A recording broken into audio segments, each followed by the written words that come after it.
Hello.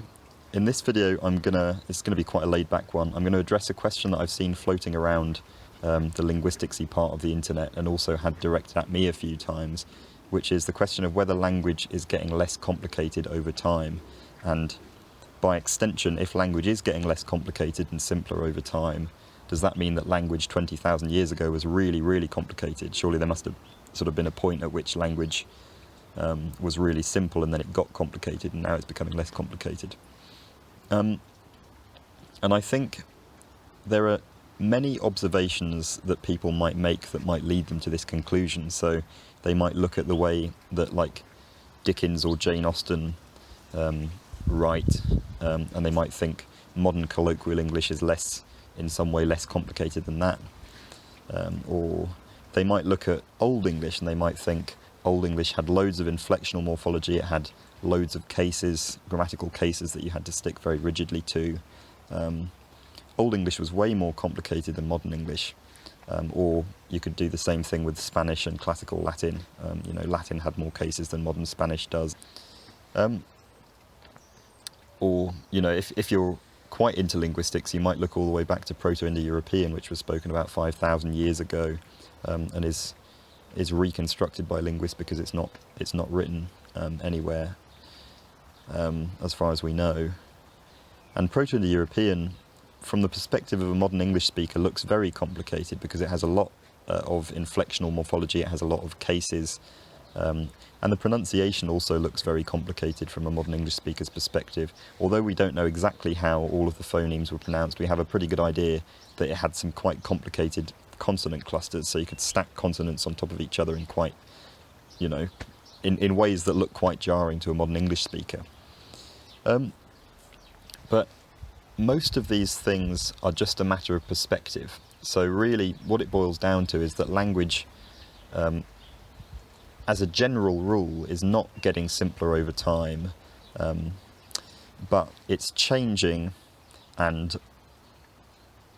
well, because the Indo-European languages of 3,000 years ago, 2,000 years ago, were very different to the Indo-European languages of today, in a lot of cases. They look complicated because they're kind of unfamiliar to us.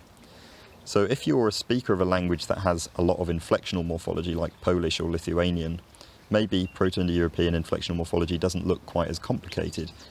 A note on pronunciation: although Proto-Indo-European looked like it had very complicated pronunciation, consonant clusters, lots of complicated consonant clusters that were difficult to pronounce, lots of modern Indo-European languages have complicated consonant clusters. So English has sps at the end of the word crisps, or lisps if you're American and you don't say crisp. Polish has some very, very complicated consonant clusters, by English standards even. And these are things that exist in plenty of modern languages, and there's nothing particularly unusual about Proto-Indo-European in having these consonant clusters.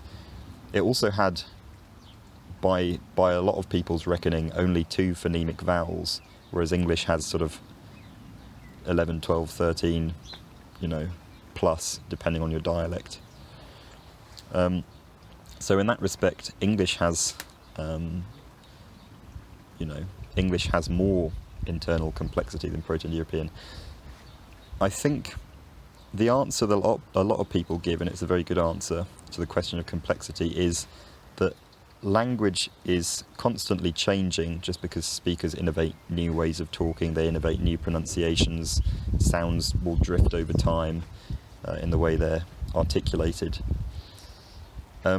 And that language change is subject to 2 pressures that are acting kind of against each other. There's a train coming.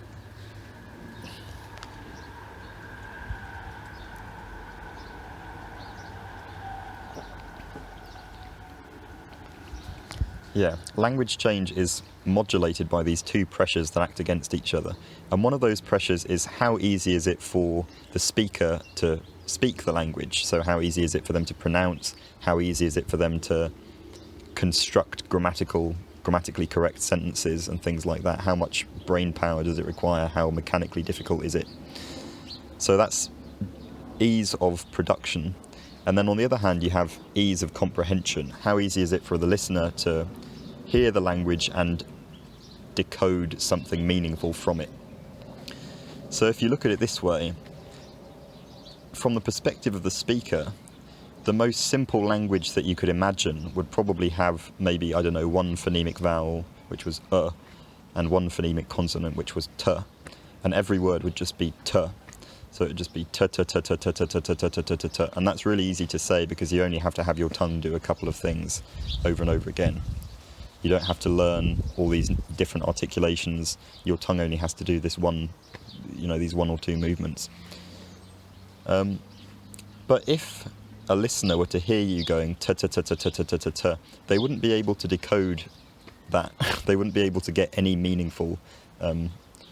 It would be completely meaningless because languages are made up of symbols which are constructed from components, which in the case of spoken languages are phonemes, kind of speech sounds, ordered in a certain way to form a symbol which represents something. It may be something in the real world, or it may be an action, or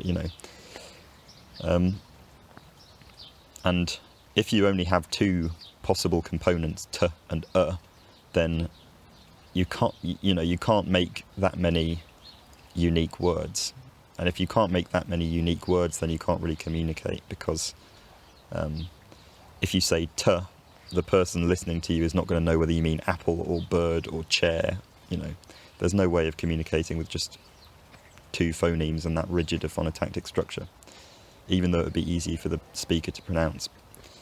And from the listener's angle, maybe a language that would convey a lot of information really precisely would be a language that had loads and loads and loads of different distinct speech sounds and loads and loads and loads of distinct words, each of which meant a completely very, very specific thing.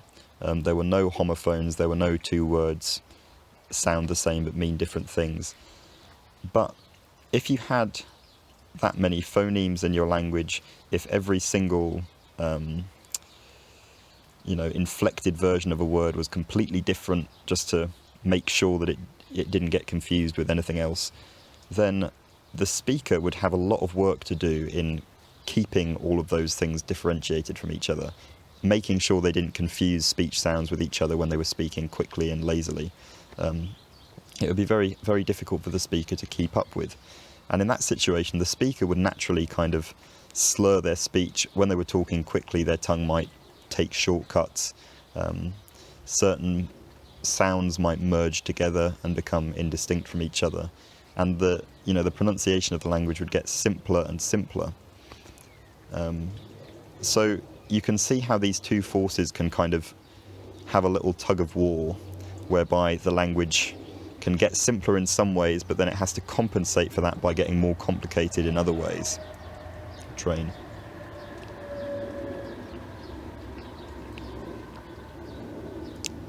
So an often cited grammatical example is the fact that Proto-Indo-European and Old English and Proto-Germanic, that whole lineage of languages, have very complicated inflectional morphology by modern English standards. So you have all these cases, each word, each adjective has to agree with the case of the noun it's describing and things like that. But these languages, we don't know much about the word order of Proto-Indo-European, beyond the basics. But Old English had a freer word order than modern English. It's not that it was completely free. There were still some conventions around what order words went in. But it had a much looser word order than modern English, because the place of a word in a sentence didn't really tell you much, because the inflectional morphology already told you whether a given word is the subject of the sentence or the object of the sentence. Whereas in modern English, you have to convey that using word order because there isn't that inflectional morphology. So the sentence, the dog eats a cat, means something completely different to the cat eats the dog, even though you're using the same words. And the reason for that is that the subject of the sentence, which is the dog, and the object of the sentence, which is the cat, are not marked by endings. You don't have any endings You don't change the definite article, the word the, depending on whether it's the subject or the object in modern English. So word order is the only thing telling you which is which. Word order is the only thing telling you which animal is eating which other animal in that particular sentence. So modern English has a much more rigid word order, and that compensates for the lack of inflectional morphology. Languages get simpler in some ways and compensate for that by getting more complicated in others, because ultimately all modern natural languages that we've discovered can communicate the same things. Obviously different languages have different vocabulary. If you wanted to explain quantum physics in some language in Papua New Guinea where the speakers don't care about quantum physics, then obviously you're going to have to use a lot more words to describe concepts in quantum physics than you would in English, where there are already predefined terms for these things. But with enough, with enough persistence, you can convey these concepts in any language, any natural modern language that you want. And we have no reason to believe that things were any different, say, 20,000 years ago or 30,000 years ago. People back then were still modern humans. They were anatomically within the range of existing modern humans. And there's absolutely nothing at all to suggest that they couldn't speak exactly the same kinds of languages as we do nowadays. In fact, it's very...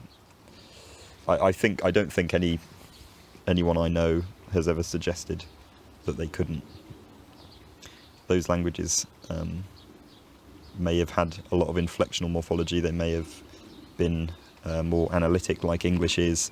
They may have been something else entirely. But yeah, rather than it being a progression from really complicated to really simple, it's kind of just a big fluctuating ball of languages. I don't know. That's what I get for not writing a script. But yeah, hopefully that's shed some light on the question to people who are wondering. And I will talk to you soon with a slightly more structured video, maybe.